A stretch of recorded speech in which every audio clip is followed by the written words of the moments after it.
कधीच नाही चुकणार तुमचे फेवरेट टीव्ही शोज झी5 सोबत, तेही एकदम फ्री। बाप रे बाप, काय एवढे एक्साइटेड? कुठे चाललात? कुठे? आदित्य सर, बाहेर जाणाऱ्या माणसांना असं अडवू नये। हो सॉरी हा, सॉरी. तुझे कान ना ही पारोच पिळू शकते. ए बाय द वे, तुम्ही येता का आमच्या सोबत? चला. बाहेर फिरायला ना? हा चालेल, जाऊया. मी आईला सांगू ना. थांबा आदित्य सर, मी नाही येणार. का? कामं आहेत मला, स्वयंपाक करायचा आहे. एवढंच ना? बरं ठीक आहे ना, मी सावित्री आत्याला सांगतो. डोंट वरी, थांबा. थांबा म्हणलं ना. आदित्य सर, तुमच्यासोबत बाहेर फिरायला जाणं हे माझं भाग्य आहे, पण मला आता मोहात पडायचं नाही, नाहीतर या घरात अजून एक वादळ आल्याशिवाय राहणार नाही. पारू, काय झालं?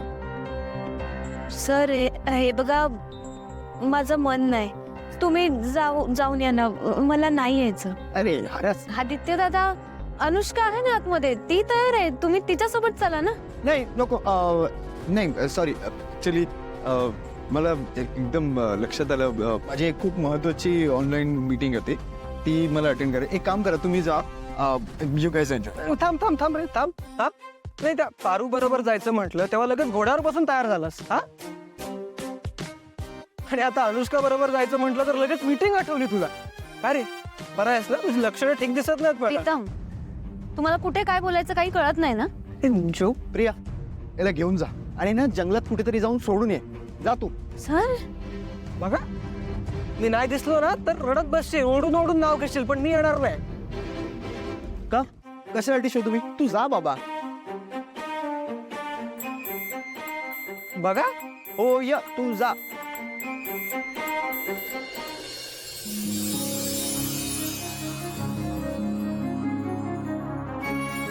मला ना माहितीये, मी इथून बाहेर पडल्यावर ना पुढच्या 2 तासात जर परत घरी नाही आलो ना तर तू शोधत येशील मला. आणि पण मी काय शोधू तुला? ती तुझी बायको आहे ना, ती शोधेल तुला. फक्त तिला त्रास देऊ नकोस.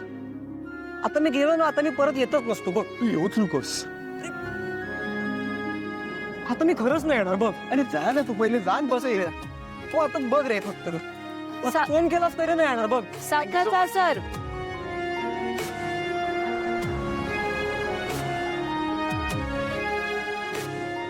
वेळ आहे ना हा मुलगा. Okay bye, see you.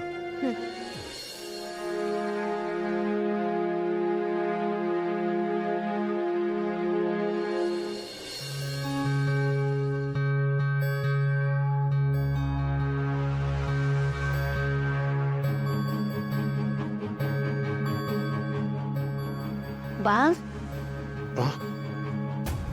काय झालं? कसला विचार करतोयस तू? काही नाही, ते काल जे काही झालं ना त्याचा विचार करतोय. आणि हा, आईला मॅडमनी तुझ्याकरता मुलगा बघायचं मनावर घेतलंय, त्यामुळं आपल्याला आता तुझ्या लग्नाचा विचार करायला हरकत नाही. म्हणजे असं आहे की माग ज्या काही चुका झाल्या त्या समजा विसरून नव्याने कामाला लागूयात. हा बघू बघू, सोड सोड. आता काय हे पारू, लक्ष देऊन काम नाही का करतायत तुला? ठीक आहे बाब. अगं ठीक आहे का? कुठं असतं लक्ष? काय उगाच पायाला भिंगरी लावल्यासारखं फिरत असते, या घरातून त्या घरात, त्या घरातून या घरात. काय हे? लक्ष देऊन काम करायचं ना. आता मोठी झाली तू, इथं आम्ही तुझ्या लग्नाबद्दल बोलतोय, तुझं लक्ष कुठे आहे का? बा,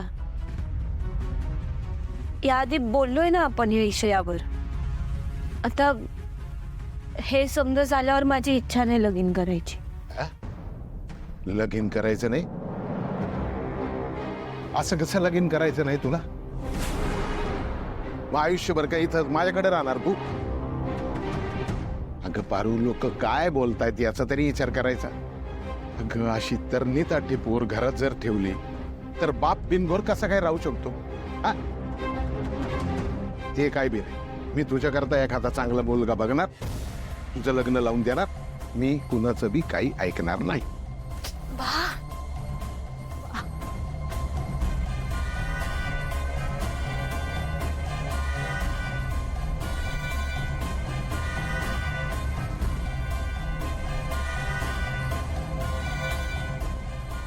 वा,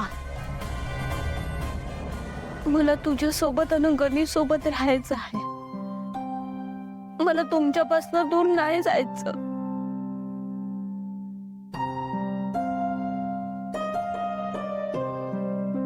आई गेली,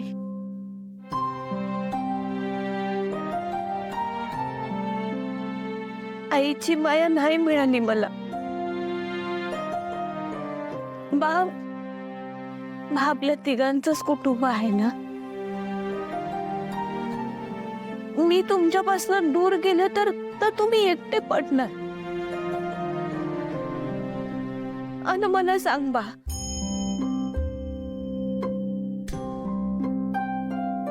तुमच्याशिवाय मी कशी सुखात राहणार आहे?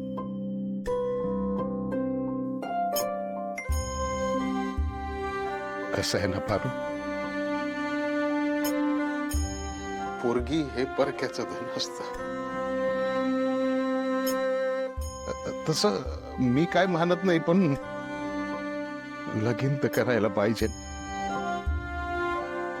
आणि कसं आहे, तुझं लगीन झालं तरी तुझा आमच्यावरचा या घरावरचा अधिकार तसंच राहणार ना. आणि आपण ज्या समाजात राहतो त्याचे पण काही कायदे कानून असतात का नाही, ते पाळायला पाहिजे का नको? आणि प्रत्येक बापाचं एक स्वप्न असतं की आपल्या डोळ्या देखत आपल्या मुलीचं लग्न व्हावं. असतं ना. का आपण असं करायचं की तुझ्या करताना एखादा असा गरजावाई मुलगाच बघतो, म्हणजे लगीन झाल्यानंतर तू बी इथं आणि तू बी इथंच.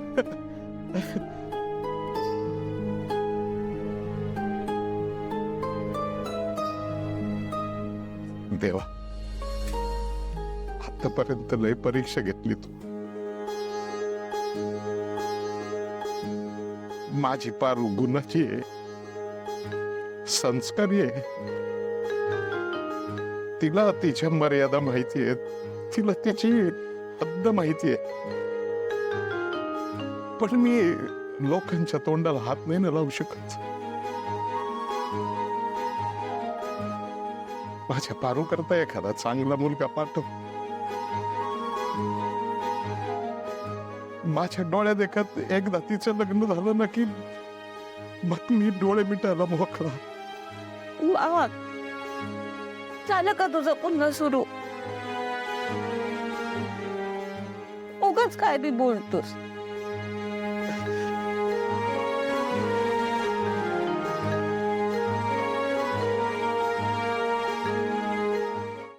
झी5 ॲप डाउनलोड करा आणि पहा सर्व एपिसोड्स एकदम फ्री.